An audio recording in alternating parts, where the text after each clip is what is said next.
Hello everyone, welcome back to Mass Effect Revelation. Today we'll be reading Chapter 2. So last time,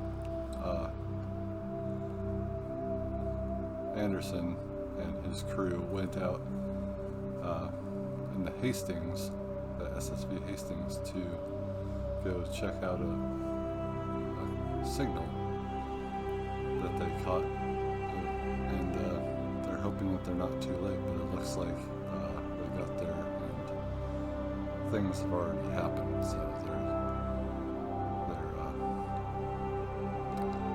they just touched down. So let's get right back into it. Chapter 2. Gunnery Chief Da and Lee, the two Marines on point, scuttled down the gangway. Weapons drawn, they scanned the area for possible ambush while Anderson, O'Reilly, and Shea covered them from the hold above. Landing zone secured, Da reported across the radio frequency. Once the entire team was on the ground, Anderson took stock of the situation. The landing port was small, room for 3 frigates or maybe a pair of cargo ships. It was located a few hundred meters from a pair of heavy blast doors that led into the structure of the base itself. A rectangular, single-story building that barely looked large enough to house the 30 people assigned to the project, let alone any kind of labs for research. The exterior looked eerily normal. There was no hint that anything was out of the ordinary, other than a half-dozen large crates near one of the other landing pads. That's how the attack began, Anderson thought to himself. The equipment and supplies coming in would have been ferried by hand from arriving ships on cargo sleds up to the doors. Sedone must have been expecting a shipment when the raiders touched down. They would have begun unloading the crates. Someone inside would have opened the blast doors, and 2 or 3 of Sedone's security detail would have come out to help with the cargo, and been gunned down by enemy troops hiding inside the holds of the ship. Strange there are no bodies out here, Da noted, echoing Anderson's own thoughts. Must have dragged them away after they secured the landing port, Anderson said, not certain why anyone would want to do that. Using hand signals, he motioned his team across the deserted landing port and up to the entrance of the base. The sliding blast doors were featureless and smooth. They were controlled by a simple security panel on the wall, but the fact that the doors were closed didn't sit well with the lieutenant. Anderson was at the head of the team. They all stopped short when he crouched down and held up a raised fist. He held up 2 fingers, signaling for O'Reilly. Hunched over, the corporal moved to the head of the line and fell in beside his leader, resting on one knee.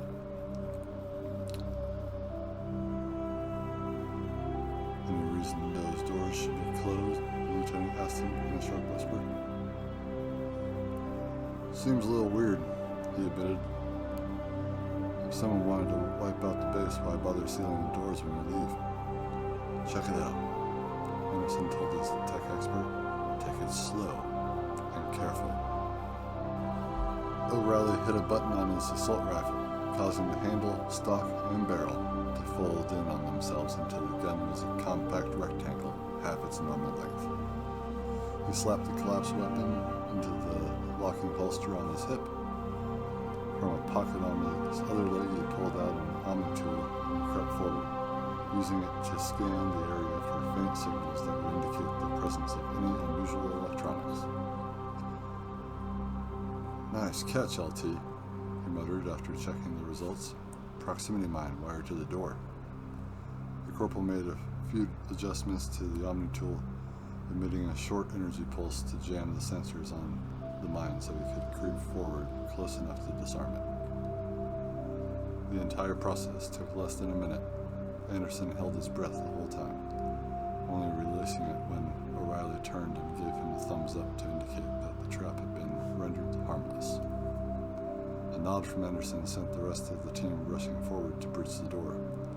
Taking up their preassigned positions, Anderson and Shea moved to either side of the entrance, backs pressed against the exterior wall of the building. Chief Daw crouched low in line with the door, a few meters away. Behind her and slightly off to the side, Lee had his assault rifle raised and pointed at the entrance, providing Daw's cover. O'Reilly crouched down beside Anderson, reached up and punched in the access code on the panel. As the door slid open, Daw tossed a flashbang grenade from her belt into the foyer beyond, then dove to the side and rolled for cover. Lee did the same, as the grenade detonated with a blinding flash of light and a fog of thin, wispy smoke. An instant after the blast, Anderson and Shea spun in through the door, rifles raised and ready to gun down any enemies inside.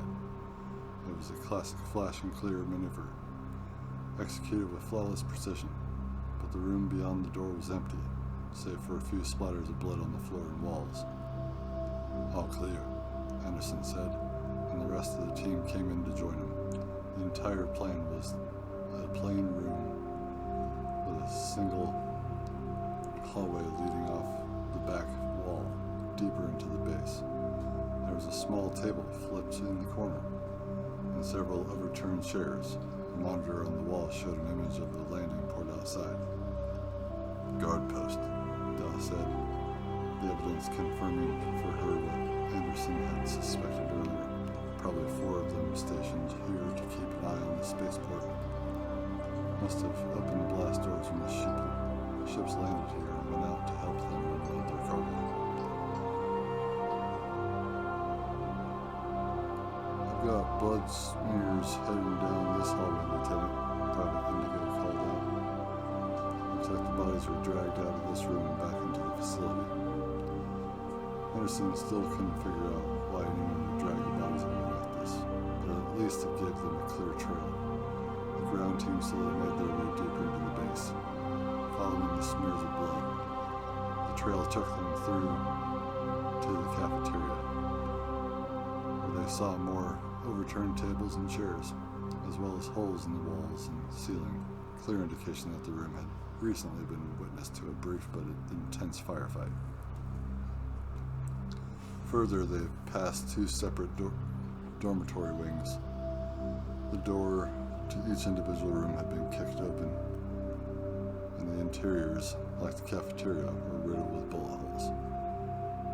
A picture formed in Anderson's mind, the attackers, once inside, systematically going from room to room, massacring everyone in a hail of gunfire, and then dragging the bodies away with them. By the time they reached the back of the building, they had yet to see any sign that enemy troops were still here. They did, however, make a separate discovery that none of them had been expecting. At the very rear of the facility was a large elevator going straight down into the earth below. "No wonder this base looks so small," O'Reilly exclaimed. "All the good stuff is buried underground." "Damn, I wish we knew what we were working on," he muttered a moment later in a more somber tone. "God knows what we're about to walk into." Anderson agreed, but he was concerned with a more immediate detail. According to the panel on the side of the wall, the elevator was down at the bottom level. If someone had gone to the lower floors of the base only to flee when they got word that Hastings was coming, the elevator should have been on the top floor. "Something wrong, LT?" Daw asked. "Somebody took that elevator down," he said, tilting his head in the direction of the panel, "but they never took it back up." "You think they're still down there?" the gunnery chief asked, her tone making it clear she hoped they were. The lieutenant nodded, the hint of a grim smile on his lips. "So what happened to their ships?" Private Shea asked, still not piecing it all together. "Whoever attacked this base came for something," Anderson explained. "Whatever they were looking for wasn't up here.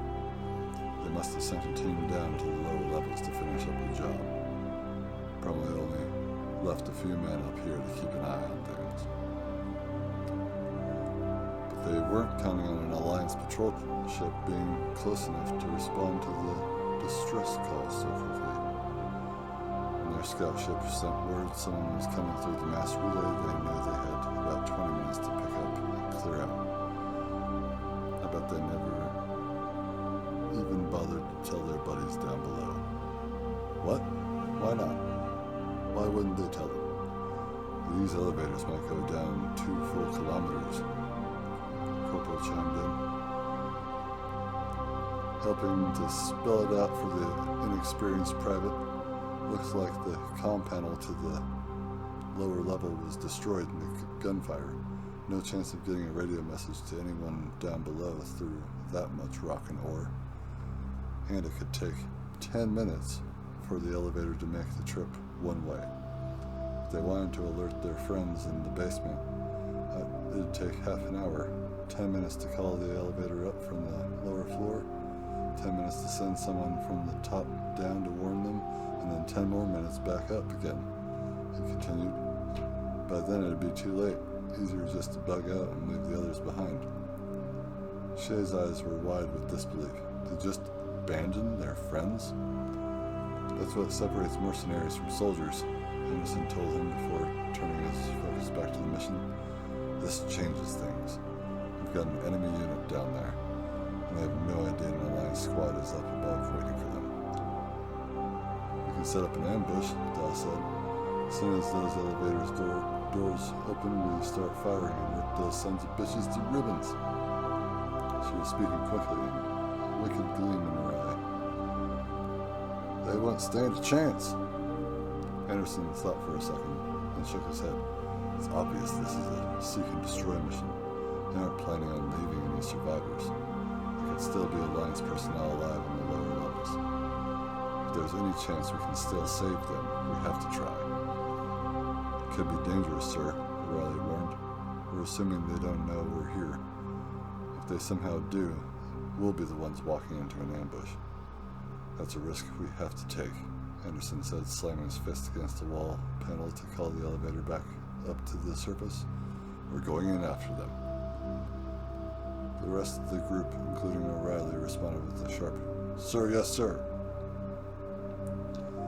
The long, slow elevator descent was even more agonizing than the weight in the ship's hull at the start of the mission. Minute by minute, the tension grew as they sank deeper and deeper beneath the planet's surface.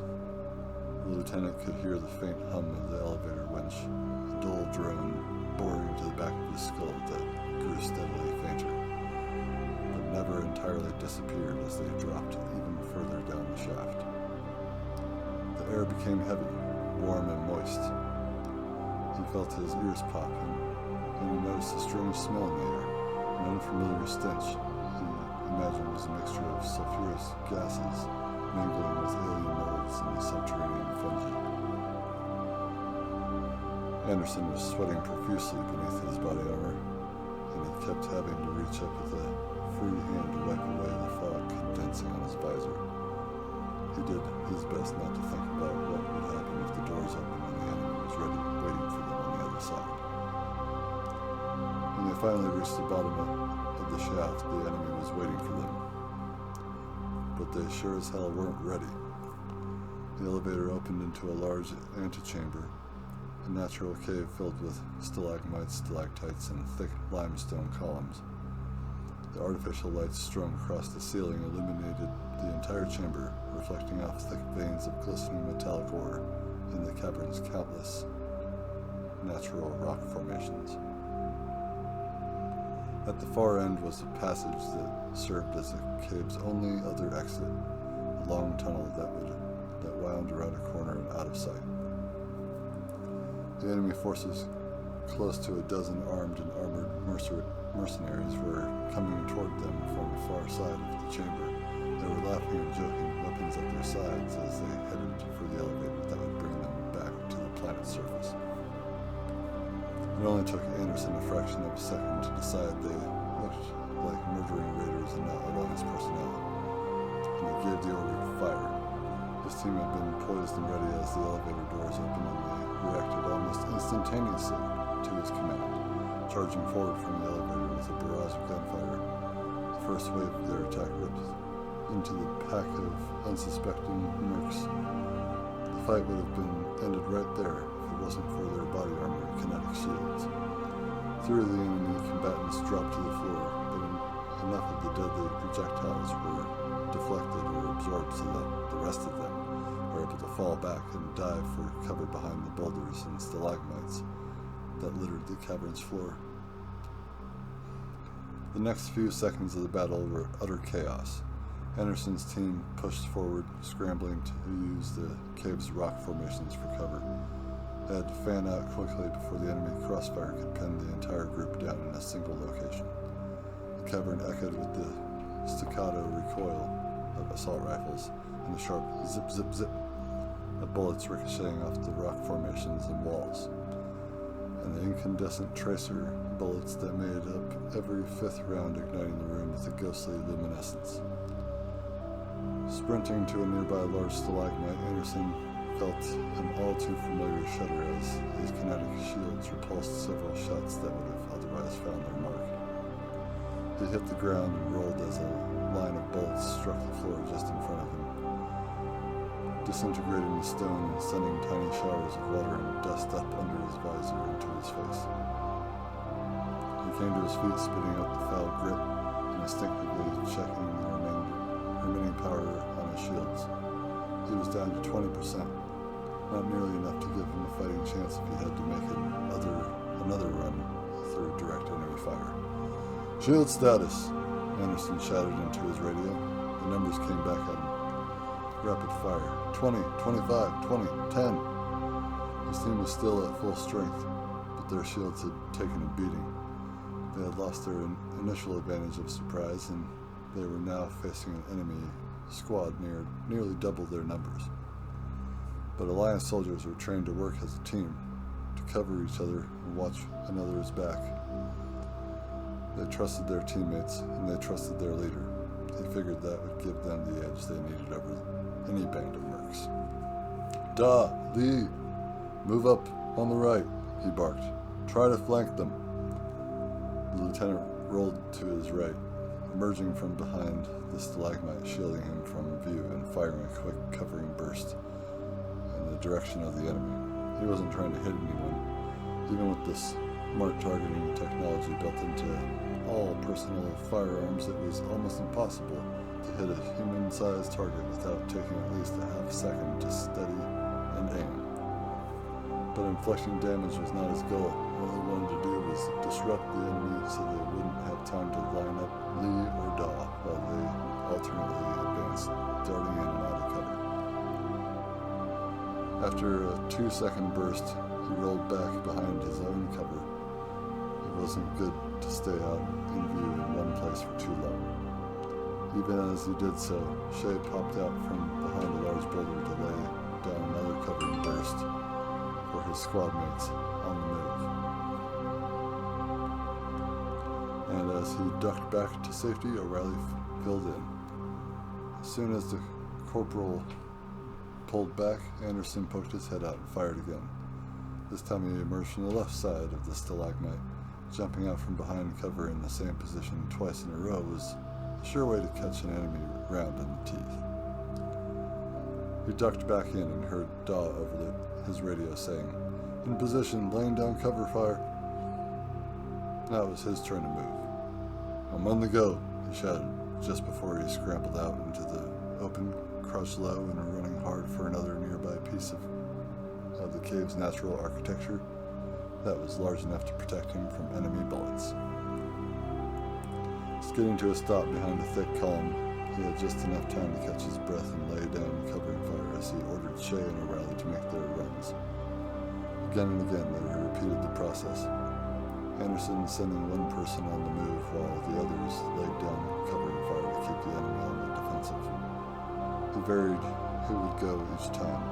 The key was to keep the team moving and keep their opponents off balance. Staying in one place would let their enemies focus on them and bring multiple shooters to bear, or even worse, start lobbing grenades in their direction. But there had to be purpose and direction to the movement. They had to follow a plan. For all the mayhem and random confusion of battle, the lieutenant had been trained to approach firefights like a game of chess. It was all about tactics and strategy, protecting and defending your pieces as you maneuver them one by one to develop a stronger overall position. Working as a single unit, the Alliance squad was pushing its advantage one soldier at a time, slowly maneuvering themselves to where they could flank the enemy, drive them from their cover, and catch them in the crossfire. The mercs could feel it happening too.